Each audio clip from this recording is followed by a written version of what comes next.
माननीय वायुसेना दिवस के अवसर पर चेन्नई में भव्य कार्यक्रम का आयोजन। मरीना बीच पर मेगा एयर शो का आयोजन किया गया। कार्यक्रम में उप मुख्यमंत्री और कई बड़े नेता मौजूद रहे। एयर शो के दौरान वायुसेना ने हवा में दिखाए करतब। दर्शकों की तालियों से गूंजा मरीना बीच। वायुसेना के करतब का दर्शकों ने जमकर उठाया लुत्फ। महाकुंभ की तैयारियों को लेकर सीएम योगी आदित्यनाथ ने की समीक्षा बैठक। महाकुंभ को लोगो, वेबसाइट और ऐप भी किया लॉन्च। साथ ही तैयारियों से जुड़े हुए मुद्दे पर चर्चा की। उधर प्रयागराज में 8 अखाड़ों का फैसला। महाकुंभ में अब शाही नहीं होगा राजसी स्नान। कहा स्नान करने वाले भी लेकर आए आधार कार्ड। प्रयागराज में महाकुंभ को लेकर अखिल भारतीय अखाड़ा परिषद ने कई प्रस्ताव पास कर दिए हैं। महाकुंभ में श्रद्धालुओं के लिए आधार कार्ड अनिवार्य किया गया। प्रयागराज महाकुंभ को लेकर एक्शन में सीएम योगी आदित्यनाथ। तैयारियों की समीक्षा से पहले सीएम योगी ने संगम घाट पर की पूजा आरती। प्रयागराज पहुंचे मुख्यमंत्री योगी आदित्यनाथ। संगम घाट पर बोट में सीएम योगी के साथ नजर आए। स्वतंत्र देव सिंह पक्षियों को खिलाया था। सीएम योगी आदित्यनाथ ने लेटे हुए हनुमान मंदिर में की पूजा अर्चना। मंत्रोच्चारण के साथ की गई बजरंग बली की आरती भी। सीएम योगी आदित्यनाथ ने लिया बजरंग बली का आशीर्वाद। आरजेडी नेता लालू यादव ने ट्वीट कर केंद्र सरकार पर साधा निशाना। कहा 10 सालों में केंद्र सरकार ने रेल का किराया बढ़ाया, फिर भी कहते हैं कि घाटे में है रेलवे। आरएसएस प्रमुख मोहन भागवत ने की हिंदू समाज से एकजुट होने की अपील और कहा कि भारत एक हिंदू राष्ट्र, भारत की प्रतिष्ठा दुनिया में। कुंभ मेले में मुसलमानों की नो एंट्री पर मौलाना शहाबुद्दीन रिजवी का बयान आया सामने। कहा बगैर मुस्लिम के भारत का गुलदस्ता पूरा नहीं होता है। हिंदुस्तान की खूबसूरती यही है कि यहाँ सब भाईचारे के साथ रहते हैं। बगैर मुसलमान के हिंदुस्तान का गुलदस्ता मुकम्मल नहीं होता और इस भारत की खूबसूरती यही है, यहाँ सब लोग मिलीजुली तहजीब भाईचारे के साथ में रहते हैं। प्रधानमंत्री मोदी के बटेंगे तो कटेंगे वाले बयान को शहजाद पूनावाला ने बताया सही और कहा कि हम बचपन से यही सीखते आए हैं कि एकजुट होना होते हैं तो खड़े होते हैं, बंटते हैं तो गिरते हैं। श्री मोदी ने बिल्कुल सही कहा, बटेंगे तो कटेंगे। ये बात तो हम लोग बचपन से सीखते आ रहे हैं। लखनऊ में मुनव्वर राणा की बेटी सुमैया राणा हाउस अरेस्ट। यति नरसिंहानंद के खिलाफ करने जा रही थी प्रदर्शन। कहा पैगंबर साहब पर टिप्पणी बर्दाश्त नहीं। और उधर आपको बता दें सोशल मीडिया पोस्ट भी किया और लिखा कि सर काटने वाले को दिया जाएगा 1 लाख का इनाम। लखनऊ में नरसिंहानंद महाराज के खिलाफ एफआईआर दर्ज करने की मांग। नरसिंहानंद महाराज ने दिया था विवादित बयान। पुलिस ने सभी से शांति बनाए रखने की अपील की। उत्तर प्रदेश के बुलंदशहर में हुए पथराव के बाद हाई अलर्ट पर पुलिस। सिर्फ बता दें आपको कि खुर्जा में पुलिस ने निकाला फ्लैग मार्च। लोगों से शांति बनाए रखने की अपील भी की। उत्तर प्रदेश के बुलंदशहर में पुलिस ने 88 दंगाइयों के खिलाफ दर्ज की है रिपोर्ट। 8 को किया गया है गिरफ्तार। नरसिंहानंद के बयान को लेकर भड़के मुस्लिम समुदाय की भीड़ ने पुलिस पर किया था पथराव। जम्मू के गरोटा इलाके में आईडी बरामद हुई। सूचना के बाद घटनास्थल पर पहुंची जम्मू कश्मीर पुलिस और भारतीय सेना। आईडी को किया गया नष्ट। जम्मू कश्मीर को दहलाने की साजिश नाकाम। सेना ने खतरनाक हथियार और विस्फोटक किए बरामद। AK-47 पाकिस्तान मूल की पिस्तौल की गोलियां समेत कई तरह के हथियार मिले। दीपोत्सव पर इस बार अयोध्या में 25 लाख दीप जलाने की तैयारी। दीपावली से ठीक एक दिन पहले आयोजित किया जाता है ये कार्यक्रम और जोरों पर चल रही हैं इसकी तैयारियां। उत्तर प्रदेश के बागपत में मुस्लिम समुदाय ने की सीएम योगी की तारीफ। योगी राज में मुस्लिम जिंदाबाद के लगाए नारे। पुलिस सुरक्षित महसूस कर रहे हैं मुसलमान। अमेठी हत्याकांड के आरोपी चंदन वर्मा को रायबरेली जेल से किया गया शिफ्ट। जेलर हिमांशु रौतेला ने दी इस बात की जानकारी। उत्तर प्रदेश के झांसी में गरबा पंडाल के बाहर हुआ बवाल। कार्यक्रम के खिलाफ बजरंग दल ने जताया विरोध। होटल में किया गया था डांडिया उत्सव का आयोजन। पुलिस ने 31 लोगों को हिरासत में लिया। दिल्ली के शादरा में हुआ हादसा। रामलीला के दौरान कलाकार की हार्ट अटैक से हुई मौत। मौके पर मौजूद लोगों में मचा हड़कंप। गुलमर्ग में बर्फबारी से मौसम हुआ सुहावना। सफेद बर्फ की चादर से ढकी हुई नजर आई गुलमर्ग की पहाड़ी। बंगाल के कुलटोली में छात्रा के साथ दुष्कर्म हुआ। नाराज लोगों ने किया जोरदार प्रदर्शन। सरकार से लगाई न्याय की गुहार। अहमदाबाद में रेलवे कर्मचारी ने की आत्महत्या। ट्रेन के नीचे कट करके इंजीनियर की मौत हो गई है। घटना का सीसीटीवी फुटेज सामने आया।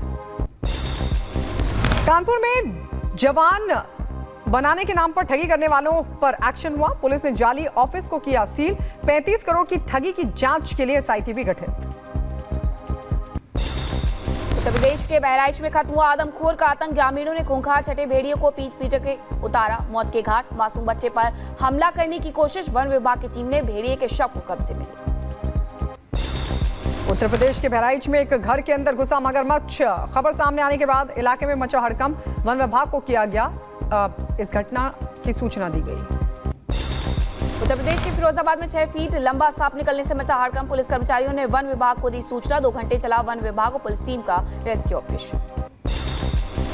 दिल्ली क्राइम ब्रांच को मिली बड़ी सफलता। क्राइम ब्रांच ने मेरठ में छापेमारी कर बरामद किया अवैध हथियारों का जखीरा। 2 लोग हुए गिरफ्तार। बुलंदशहर में 2 गुटों में विवाद के बाद पथराव। दबंगों ने छत से किया पथराव करने का वीडियो सामने आया। पुलिस ने 5 आरोपियों को हिरासत में लिया।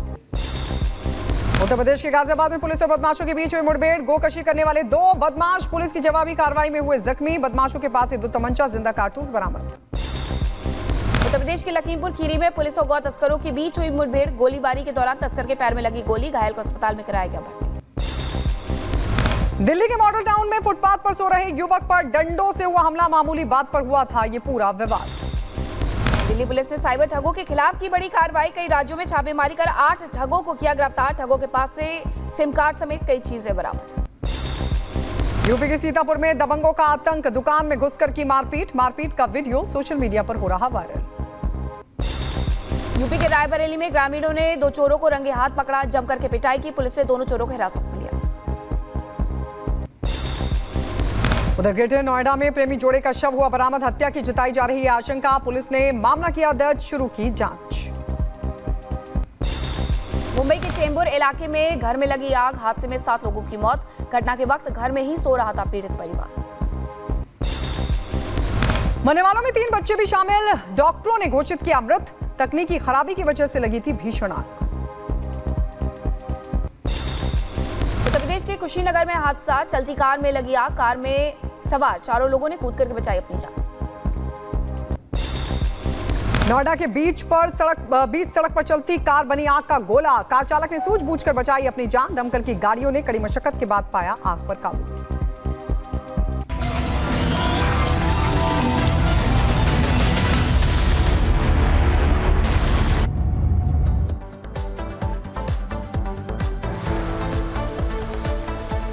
और बात करेंगे अब कोलकाता की, जहां ममता सरकार और जूनियर डॉक्टर्स के बीच जो टकराव है, जो टेंशन है, वो बढ़ती जा रही है। ये गतिरोध अब खत्म होने का नाम नहीं ले रहा है, क्योंकि इंसाफ की मांग को लेकर के जूनियर डॉक्टर्स ने आमरण अनशन शुरू कर दिया है। जब से आजकल मेडिकल कॉलेज में दरिंदगी हुई थी, उसके बाद से ये टकराव इसी तरीके से जारी है।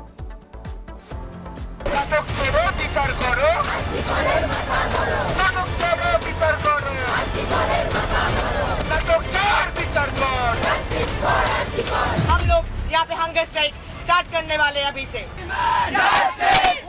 कोलकाता में इंसाफ की मांग को लेकर डॉक्टर एक बार फिर आंदोलन की राह पर निकल पड़े हैं। इस बार उन्होंने आमरण अनशन का रास्ता चुना है। डॉक्टरों का दावा है कि उनका आमरण अनशन तब तक जारी रहेगा जब तक उनकी मांगे नहीं मान ली जाएंगी। अनशन पर बैठे जूनियर डॉक्टरों ने ममता सरकार पर वादाखिलाफी का आरोप लगाया है। ये सिर्फ एक अभया का नहीं है। अभया कौन है, कौन थी, कौन हो सकती थी? आप भी हो सकते थे, मैं भी हो सकती थी, कोई और भी हो सकता था या हो सकती थी। तो इस हिसाब से एक हमारा सबका रिस्पॉन्सिबिलिटी बनता है कि एक और अभया ताकि कभी भी ना हो, उसका हम लोग देखभाल करें। इससे पहले शुक्रवार देर शाम आंदोलनकारियों ने अपना धरना खत्म कर बाकी बची मांगों को पूरा करने के लिए ममता सरकार को डेडलाइन दी थी। डॉक्टरों ने ममता सरकार को 24 घंटे का वक्त दिया था, लेकिन सरकार की तरफ से कोई सकारात्मक पहल नहीं हुई, जिसके बाद शनिवार शाम को डेडलाइन पूरी होने के बाद आखिरकार 6 जूनियर डॉक्टरों ने आमरण अनशन शुरू कर दिया है। हम लोग 6 जन यहाँ पे बैठने वाले हैं।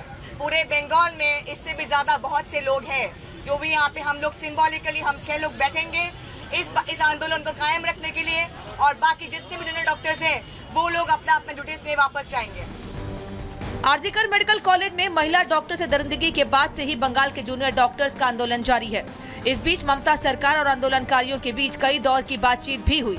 सरकार ने डॉक्टरों की कई मांगे मान ली थी, लेकिन फिर भी कुछ मांगों पर अंतिम फैसला नहीं हो पाया।